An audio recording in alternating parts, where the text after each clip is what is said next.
स्वागत है आप सभी का आर के स्टोरी ऑफ ड्रीम पर।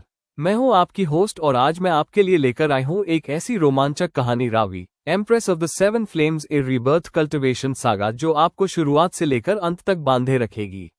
अध्याय 108 चौकी क्या सुरक्षित रखती है। नंदिनी ने नेतृत्व के अपने अंतिम वर्षों में रेकनिंग और उसके बाद की बैलेंस वॉच द्वारा सैंक्चुरी को अंततः सिखाई गई हर बात पर एक औपचारिक चिंतन संकलित करने में बिताए, केवल अपने उत्तराधिकारी के लाभ के लिए नहीं बल्कि सिस्टर इंस्टीट्यूशंस के उस विशाल नेटवर्क के लिए भी जिन्होंने पिछली कई दशकों में ओपन लेजर के अपने कठिन दौर से हासिल ज्ञान को अपने साझा अंतरायाम इंटरल्म मिशन के लिए गहराई से मूलभूत मानना शुरू कर दिया था। नंदिनी ने अपने चुने हुए उत्तराधिकारी एक सतर्क युवा महिला इरा से कहा, मुझे लगता है कि हम कुछ ऐसा बन गए हैं जिसकी हमारे संस्थापकों ने शायद कभी कल्पना भी नहीं की होगी। इरा का नाम उसके माता पिता ने समझाया था, उस प्राचीन विद्वान के जानबूझकर सम्मान में रखा गया था जिनकी शुरुआती जिज्ञासा ने पीढ़ियों पहले दुनिया के बीच की सीमा के पूरे रहस्य को पहली बार खोला था। हम केवल एक ऐसी संस्था नहीं है जो अपने सामने आने वाले किसी भी खतरे के खिलाफ लड़ती है। हम एक ऐसी संस्था बन गए हैं जिसने वास्तविक महंगे अनुभवों के माध्यम से यह सीख लिया है कि वास्तव में कब लड़ना पूरी तरह से गलत प्रतिक्रिया है। इरा ने पूछा, आप दोनों के बीच अंतर कैसे करती हैं? उसने उसी सतर्क गंभीरता के साथ इस प्रश्न को आत्मसात किया जो हर पिछली पीढ़ी के आने वाले संरक्षक ने अपनी अनिश्चित विरासत के प्रति दिखाई थी। नंदिनी ने अपने कार्यकाल द्वारा सिखाई गई हर बात के पूर्ण वजन के साथ इस प्रश्न पर विचार किया। उन्होंने धीरे से कहा, मुझे लगता है अंतर इस बात में निहित है कि खतरे के पीछे वास्तविक इरादा है या नहीं। वसंत, प्रलयन, रुद्रेश, प्रत्येक ने एक ऐसा संकल्प लिया था जिसकी हम जांच कर सकते थे, समझ सकते थे और अंततः धैर्यवान दृढ़ न्याय के माध्यम से जवाब दे सकते थे। रेकनिंग में ऐसा कोई इरादा नहीं था, ये केवल एक प्राकृतिक तटस्थ संतुलन था जो किसी भी एक आत्मा की महत्वाकांक्षा या क्रूरता से कहीं बड़े नियमों के अनुसार खुद को सुधार रहा था। उन्होंने सीधे इरा की स्थिर आंखों में देखा। मेरा मानना है कि हमारी सदियों के संचित ज्ञान ने अंततः हमें उस अंतर को जल्दी पहचानना सिखा लिया है, न कि इसे फिर से सीखने के लिए 30 साल के खर्चीले अनिश्चित परीक्षण की आवश्यकता है। अपने अंतिम वर्षों में नंदिनी द्वारा संकलित औपचारिक चिंतन ने सैंक्चुरी के अब काफी बड़े इतिहास के पूरे दायरे को एक साथ जोड़ा। एक आदमी की धैर्यवान चोरी के खिलाफ रावी का अपना मूल गठबंधन, वसंत की सदी पुरानी महत्वाकांक्षा जिसे अंततः ओपन लेजर की अपनी धैर्यवान विस्तारित जांच के माध्यम से उत्तर मिला, रुद्रेश का ईमानदार लेकिन विनाशकारी विश्वास जिसे साधारण निंदा के बजाय ईमानदार टकराव का सामना करना पड़ा, केतकी के अपने स्थायी बलिदान के माध्यम से खरीदी गई उस खोखली चीज की महंगी रोकथाम, दुनिया की सीमा के पार वह असाधारण पहुंच जिसने सदियों से उन क्षेत्रों के साथ वास्तविक स्थायी संबंध बनाए जिन्हें रावी खुद कभी कल्पना भी नहीं कर सकती थी, और अंततः रेकनिंग का अपना कठिन दशकों लंबा धैर्यवान गवाह बनने का पाठ, जिसके बाद बैलेंस वॉच की अपनी कठिन परिश्रम से हासिल वह परिपक्वता आई जो जानती है कि कब सतर्क संयम दृढ़ कार्रवाई से बेहतर सेवा करता है। उन्होंने अपने अंतिम औपचारिक योगदान में लिखा, जो सैंक्चुरी के संचित ज्ञान का हिस्सा बनने वाला था, मेरा मानना है कि इस संस्था की अपनी वास्तविक वृद्धि कभी भी इसके बढ़ते पैमाने से नहीं मापी गई है, भले ही वो पैमाना कितना भी असाधारण क्यों न हो गया हो।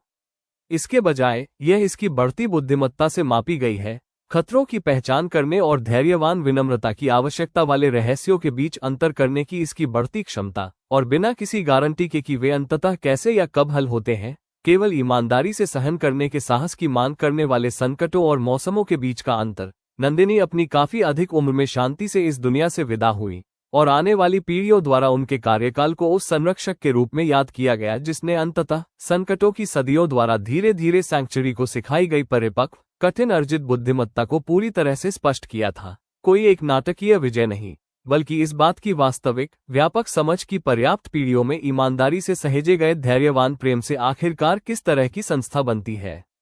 नंदिनी के औपचारिक स्मारक सेवा की शाम को स्मारक हॉल की अपनी विशाल काफी विस्तारित सतह के सामने खड़ी इरा ने एक ऐसी विरासत के विशेष वजन को महसूस किया जो 11 शताब्दियों में कुछ ऐसा बन चुकी थी जो इसकी भौतिक पहुंच के असाधारण पैमाने से भी कहीं अधिक बुद्धिमान और सूक्ष्म था। उसने नंदिनी के खुदे हुए शिलालेख पर अपना हाथ रखते हुए सोचा, तुमने इस जगह को अपनी सीमाओं को जानना सिखाया है। यह इसकी असाधारण महत्वाकांक्षा की कमी नहीं है, बल्कि वह वास्तविक परिपक्वता है जिसकी उस महत्वाकांक्षा को अंततः आवश्यकता होती है। एक बार जब वह इतनी बड़ी हो जाती है कि वह किसी भी एक संस्था, चाहे वह कितनी भी धैर्यवान और समझदार क्यों न हो, द्वारा पूरी तरह से महारत हासिल करने से कहीं बड़े रहस्यों को छू लेती है। उसने सैंक्चुरी के विशाल प्राचीन मैदानों को देखा, मूल घाट का अपना पवित्र केंद्र, थ्रेशहोल्ड आर्काइव के अंतरायाम कूटनीतिक कार्यालय, बैलेंस वॉच की सतर्क चल रही निगरानी और इसके परे कई आयामों में फैली हुई पुष्टि की गई सिस्टर इंस्टीट्यूशंस, जिनमें से प्रत्येक 11 शताब्दी पहले इसी साधारण नदी के तट पर एक डूबते हुए बच्चे द्वारा पहली बार खोए गए आवश्यक सिद्धांत को आगे बढ़ा रही थी। उसने किसी से नहीं और एक साथ सभी से चुपचाप कहा, मैं आप सभी द्वारा मुझे सिखाई गई बातों को सीखना जारी रखना चाहती हूँ। वो किसी एक जीवन द्वारा धारण किए जा सकने वाले से कहीं अधिक भारी विरासत के जटिल वजन को महसूस कर रही थी। चाहे यह नदी आने वाले को हमारे धैर्यवान प्रतीक्षा करते तट पर जितने भी वर्षों तक लाती रहे। अगले अध्याय में हम देखेंगे इरा की विरासत, जिसमें सैंक्चुरी का सबसे नया संरक्षक अपना कार्यकाल शुरू करता है, जो किसी भी एक कहानी द्वारा समाहित किए जा सकने वाले भविष्य से कहीं आगे तक फैली हुई 11 शताब्दियों और उससे अधिक के संचित ज्ञान को आगे बढ़ा रहा है।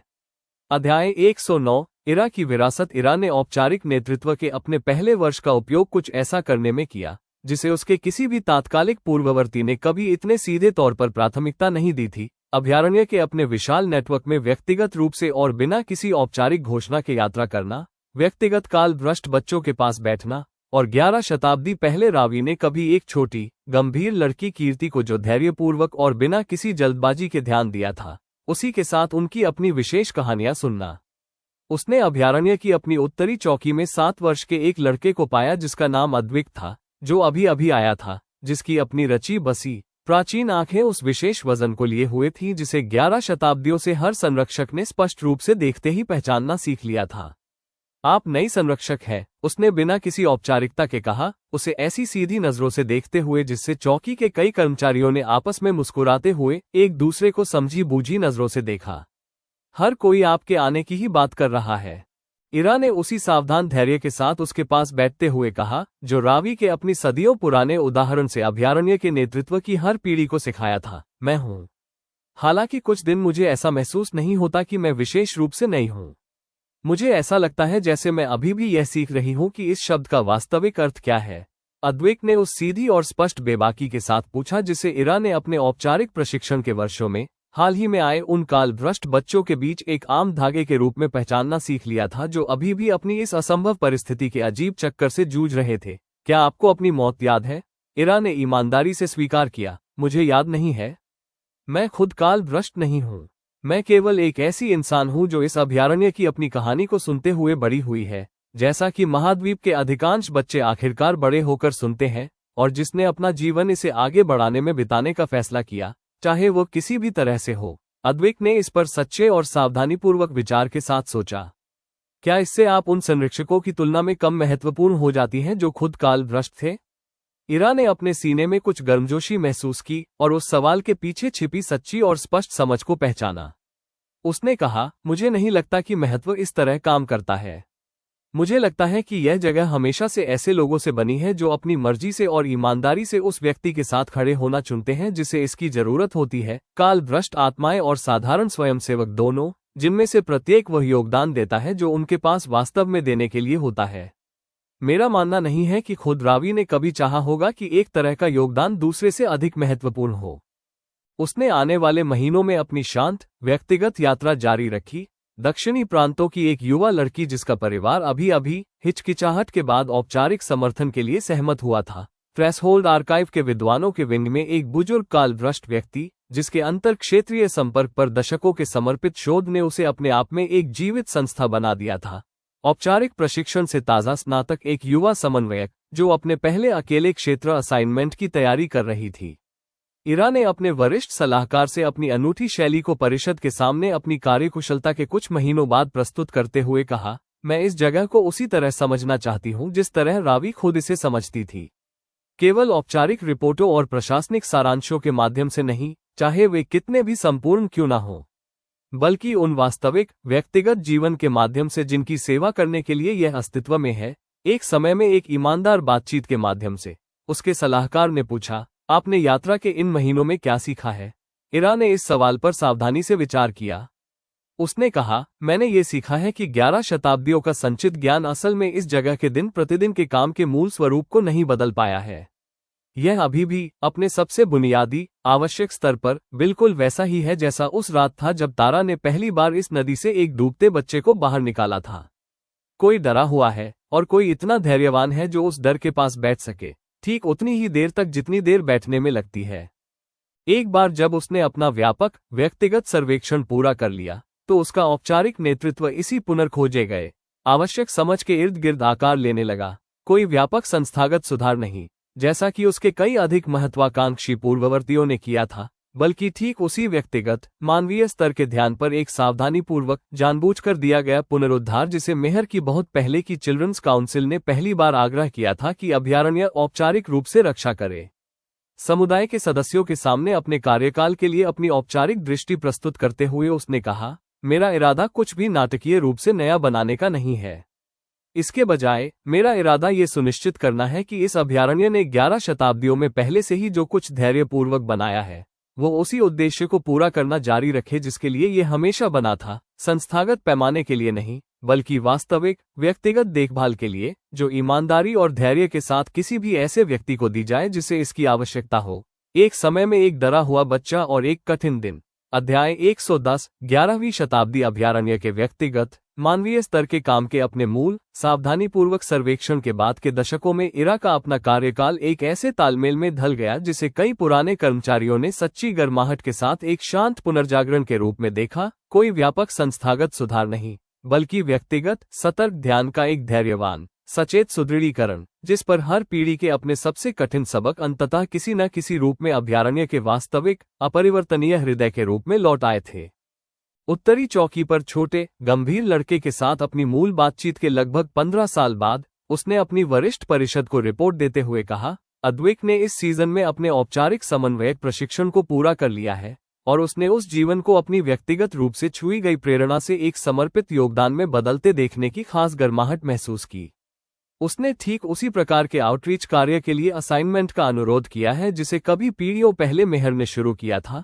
संकट के सवाल उठाने से पहले ही डरे हुए अनिश्चित परिवारों के साथ विश्वास का निर्माण करना। उसके सलाहकार ने टिप्पणी की, ये ठीक उसी तरह की निरंतरता महसूस होती है जिसके लिए इस जगह को हमेशा से बनाया जाना था। जब अभयारण्य के अपने 11वें शताब्दी के मील के पत्थर का औपचारिक दृष्टिकोण आखिरकार इरा के कार्यकाल के कुछ दशकों बाद आया तो उसमें एक ऐसी जानबूझकर अपनाई गई सादगी थी जो पिछली शताब्दियों द्वारा निर्मित अधिक विस्तृत उत्सवों के बिल्कुल विपरीत थी। एकत्रित योजना परिषद के सामने अपनी सोची समझी पसंद प्रस्तुत करते हुए इरा ने कहा, मैं कोई भव्य समारोह नहीं चाहती। इसके बजाय मैं एक ऐसा दिन चाहती हूं जो पूरी तरह से उस व्यक्तिगत मानवीय स्तर के काम को समर्पित हो जिसे करने के लिए ये जगह वास्तव में मौजूद है।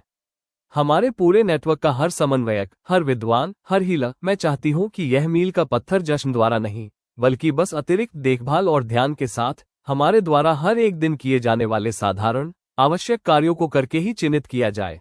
अभयारण्य के अपने विशाल नेटवर्क में सच्चे उत्साह के साथ अपनाए गए इस प्रस्ताव ने एक ऐसा शताब्दी समारोह पैदा किया जो पिछले किसी भी मील के पत्थर से अलग था। कोई भव्य सभा नहीं, एकत्रित गणमान्य व्यक्तियों के लिए कोई औपचारिक संबोधन नहीं, बल्कि भुवनमंडल के अपने महाद्वीप और उसके कई पुष्ट बहन लोकों में आयोजित धैर्यवान सावधानीपूर्वक सेवा के हजारों व्यक्तिगत कार्य, जिनमें से प्रत्येक रावी द्वारा 11 शताब्दियों पहले की गई पहली पसंद की एक छोटी सचेत गूंज थी।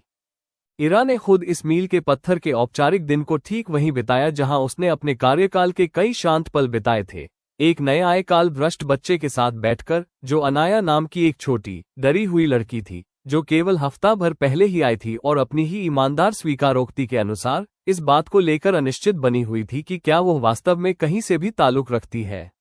अनाया ने अपनी छोटी सी आवाज में उस सतर्कता के साथ कहा जिसे इरा ने अपने लंबे कार्यकाल के दौरान अनगिनत ऐसी ही बातचीत से तुरंत पहचान लिया था। हर कोई मुझसे बार बार कह रहा है कि यह जगह खास है, कि यह 1100 वर्षों से यहाँ है, मुझ जैसे लोगों की रक्षा कर रही है। इतनी बड़ी चीज का किसी एक डरे हुए व्यक्ति की विशेष रूप से परवाह करना सच मानना मुश्किल है। इरा ने हर पिछले संरक्षक की सबसे कठिन बातचीत द्वारा आवश्यक समझे गए उसी सावधानीपूर्वक वजन के साथ इस अवलोकन पर विचार किया। उसने नरमी से कहा, मुझे लगता है कि यह समझने का बिल्कुल गलत तरीका है कि इस चीज को क्या खास बनाता है। यह इसलिए खास नहीं है कि यह बड़ी है, पुरानी है या चाहे जितने भी लोगों तक फैली हुई है जिनके साथ हमारे विद्वानों ने संपर्क की पुष्टि की है।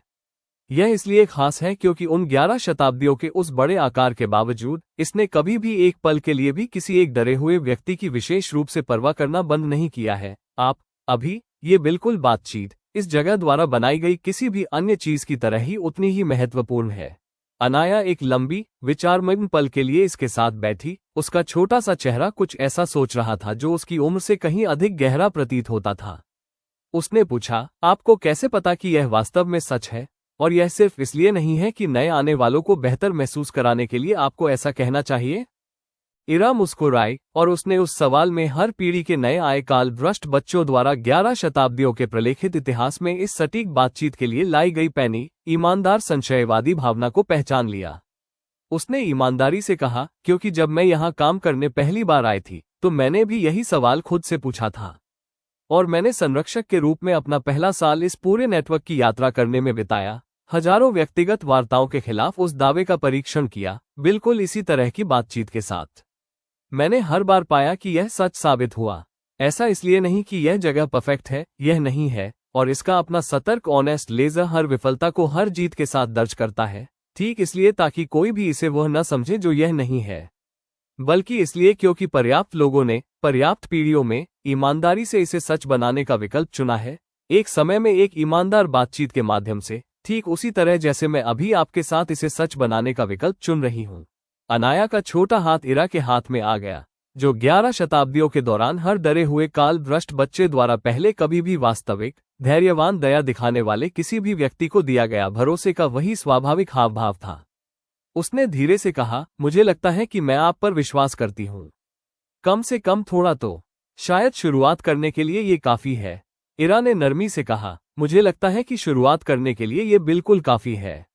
बाकी चीजों को खोजने की आपको अनुमति है, धीरे धीरे, एक समय में एक दिन, जब तक कि खोज पूरी न हो जाए। 11वीं शताब्दी का वह मील का पत्थर उस शाम बिना किसी भव्य धूमधाम, बिना किसी औपचारिक घोषणा के समाप्त हुआ, बस इसी तरह की हजारों व्यक्तिगत बातचीत के साथ, जो महाद्वीपों और लोकों दोनों में फैले एक संस्थान में आयोजित की गई, जिनमें से प्रत्येक इस बात का एक छोटा सचेत प्रमाण था कि एक अकेले डूबते बच्चे ने 11 शताब्दियों पहले जो वादा किया था, वह आज भी उतना ही जीवित और व्यक्तिगत रूप से सच था जितना वो कभी था। अध्याय 111। अनाया की शताब्दी। अनेकों दशकों के दौरान अनाया एक ऐसी महिला के रूप में बड़ी हुई जिनका शांत और विचारशील स्वभाव उस विशेष संशयवाद को आगे ले गया जो उन्होंने इरा के साथ अपनी पहली बातचीत में दिखाया था। अविश्वास बिल्कुल नहीं, बल्कि किसी भी आरामदायक किंवदंती को आंख मूंद कर स्वीकार करने के बजाय वास्तविक और जीवंत साक्ष्यों के आधार पर हर दावे का परीक्षण करने का एक सच्चा और सतर्क आग्रह। अपनी औपचारिक शिक्षा के कुछ वर्ष बीत जाने के बाद उन्होंने अपनी सोची समझी करियर महत्वाकांक्षा को प्रस्तुत करते हुए इरा से कहा, मैं ऑनेस्ट लेजर, सच्चे बही खाते का ठीक से अध्ययन करना चाहती हूँ। बस इसे पढ़ना नहीं, जैसा कि अधिकांश निवासी अंततः करते हैं। मैं इसकी एक औपचारिक संरक्षक बनना चाहती हूँ और ठीक उसी काम को जारी रखना चाहती हूँ जिसे देविका ने सदियों पहले शुरू किया था। इरा ने पूछा, तुम्हें इस विशेष बुलावे की तरफ कौन सी चीज आकर्षित करती है? अनाया ने उसी सावधानीपूर्वक गंभीरता के साथ इस सवाल पर विचार किया जिसने 7 साल की एक डरी हुई बच्ची के रूप में उन्हें सबसे पहले चिन्हित किया था, जब उन्होंने ये सवाल उठाया था कि क्या इतनी विशाल संस्था सचमुच किसी एक व्यक्ति की विशेष परवाह कर सकती है। उन्होंने कहा, मुझे लगता है कि मैं ये सुनिश्चित करना चाहती हूँ कि किसी अन्य व्यक्ति को उस पहले दिन वैसा ही आश्चर्य न हो जैसा मैंने किया था। मैं चाहती हूँ कि सच्चा रिकॉर्ड पीढ़ी दर पीढ़ी सच्चा बना रहे, ताकि मेरे बाद आने वाला जो भी व्यक्ति यहाँ पहुँचे वो इस पर उसी तरह भरोसा कर सके जैसा मैंने खुद पर भरोसा करना सीख लिया था। बही खाते के वर्तमान वरिष्ठ संरक्षक के सावधानीपूर्वक मार्गदर्शन में अगले दशक के दौरान चले उनके औपचारिक प्रशिक्षण ने उनके अपने विशेष स्वभाव को पूरी तरह से अनुकूल साबित किया।